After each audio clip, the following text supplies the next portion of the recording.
राजस्थान, जहां आम आदमी अपनी जमीन, नामांतरण, सीमांकन, जाति प्रमाण पत्र, राजस्व विवाद और सरकारी कामों के लिए सबसे पहले तहसील के दरवाजे पर पहुंचता है। लेकिन आप सोचिए, अगर तहसील में तहसीलदार ही ना हो तो जनता जाएगी तो कहां पर? प्रदेश की करीब 425 तहसीलों में सैकड़ों पद खाली पड़े हुए हैं। लोग महीने से चक्कर काट रहे हैं, फाइलें धूल खा रही हैं और सिस्टम सिर्फ आदेशों का इंतजार कर रहा है। लेकिन सबसे चौंकाने वाली बात तो यह है कि सरकार ने 200 अधिकारियों को प्रमोशन देकर तहसीलदार तो बना दिया, लेकिन 5 महीने बाद भी पोस्टिंग नहीं दी। यानी सरकारी खजाने से हर महीने करीब 1 करोड़ 75 लाख रुपए की तनख्वाह जारी है, लेकिन जिम्मेदारी एकदम शून्य।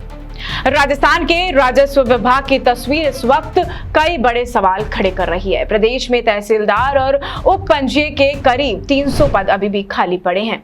इन खाली पदों की वजह से कहीं नायब तहसीलदार अतिरिक्त जिम्मेदारी संभाल रहे हैं, तो कहीं एक ही तहसीलदार 2-2 और 3-3 तहसीलों का चार्ज संभालने को मजबूर है और इसका नतीजा आम आदमी का काम अटक रहा है और प्रशासनिक व्यवस्था लड़खड़ाती नजर आ रही है।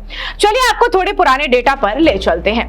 दिसंबर 2025 में राज्य सरकार ने 200 कर्मचारियों को पदोन्नति देकर तहसीलदार बनाया था, जिसमें 127 नायब तहसीलदार स्वर्ग में थे, जबकि 73 मंत्रालय कर्मचारी स्वर्ग से प्रमोट भी हुए थे। वही प्रमोशन के बाद उम्मीद थी कि खाली पद अब भर जाएंगे, जनता को राहत मिलेगी और प्रशासनिक कामकाज में भी तेजी आएगी। लेकिन हुआ कुछ और ही।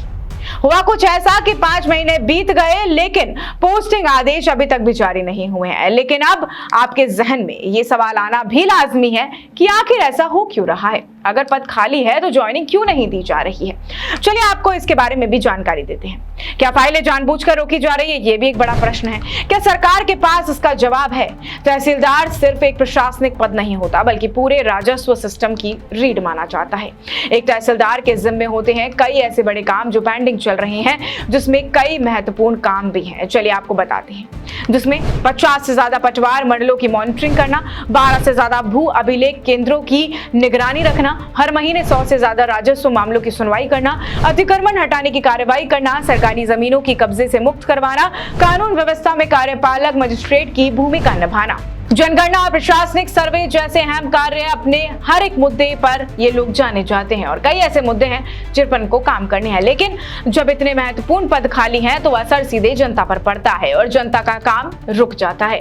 इस मुद्दे को लेकर खुद विपक्ष भी मुखर होकर मुद्दे उठाता नजर आया। इसी मामले को लेकर नेता प्रतिपक्ष टीकाराम जूली भी इस मुद्दे को लेकर बोल चुके हैं। उनका कहना है, सवाल पूछा था मैंने, जब तहसीलदारों के पद खाली पड़े हैं तो सरकार नियुक्तियां आखिर क्यों नहीं दे रही है?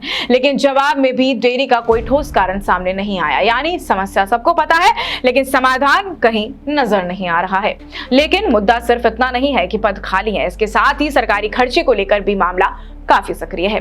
जी हां, करीब 200 पदोन्नत तहसीलदार बिना नियुक्ति के हर महीने लगभग 1 करोड़ 75 लाख रुपए की तनख्वाह ले रहे हैं। यानी सरकार पैसा तो खर्च कर रही है, लेकिन उन अधिकारियों की सेवाओं का फायदा जनता को मिल ही नहीं रहा है। क्या आपको नहीं लगता है कि अभी सरकारी सिस्टम की सबसे बड़ी विफलता में से एक है? क्या जनता का पैसा सिर्फ वेतन देने के लिए है, काम करने के लिए नहीं? जब गांवों में किसान तहसील के चक्कर काट रहे हैं तो जिम्मेदार कुर्सियां आखिर खाली क्यों पड़ी हुई हैं?